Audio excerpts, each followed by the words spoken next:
A boy on his path to adulthood, just like any other child, would change the world forever. This is the story of Martin Luther King Jr. On January 15, 1929, the legend Martin Luther King was born. He was a boy who grew up in Atlanta, Georgia, and he grew up in a family that taught him Christianity.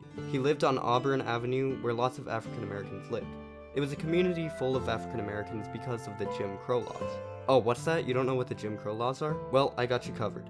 The Jim Crow laws basically said that black people and white people can't hang out with each other. And so this law is why there were so many black people on Auburn Avenue. They were not there by choice, but because they had to be there. Anyways, Martin Luther King Jr. stayed in Sweet Auburn until he was 12 years old, and then he moved out. It's now the year 1944, and Martin Luther King Jr. is 15 years old. He took on college super early, attending Morehouse College. His professors helped inspire his later actions, and they taught him about the world he lives in, how segregation surrounds them, and how unfair it is. A few years later, in 1948, King graduated college and was appointed a Baptist minister. He was alongside his father in the Baptist ministry, but in some time, King would become the pastor of the Dexter Avenue Baptist Church. This would also take place very close to a movement that started it all. On December 1st of 1955, the famous Montgomery bus incident occurred. At the time, colored people were required to sit at the back of the bus, while white people would get to sit at the front. So when Rosa Parks refused to give up her seat when sitting in her fifth row of the bus, she got arrested. This began the Montgomery bus protest that Martin Luther King Jr. was heavily involved in.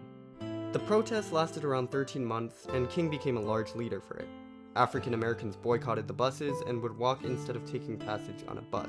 King would organize meetups to discuss the strategy in the protests, and by 1956, the Supreme Court ruled segregation on public buses unconstitutional.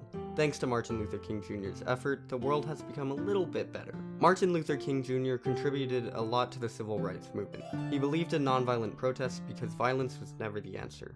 He learned this from his visits to India, where he studied Gandhi's ways. People tried to shut King down and throw him into a cell, but he would just keep fighting to see a better future. On August 28, 1963, Martin Luther King gave his well-known speech, "I Have a Dream." He talked about his vision to see this better future, where there would be no more discrimination.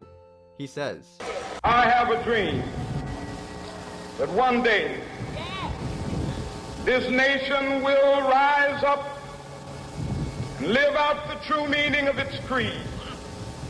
We hold these truths to be self-evident, that all men are created equal."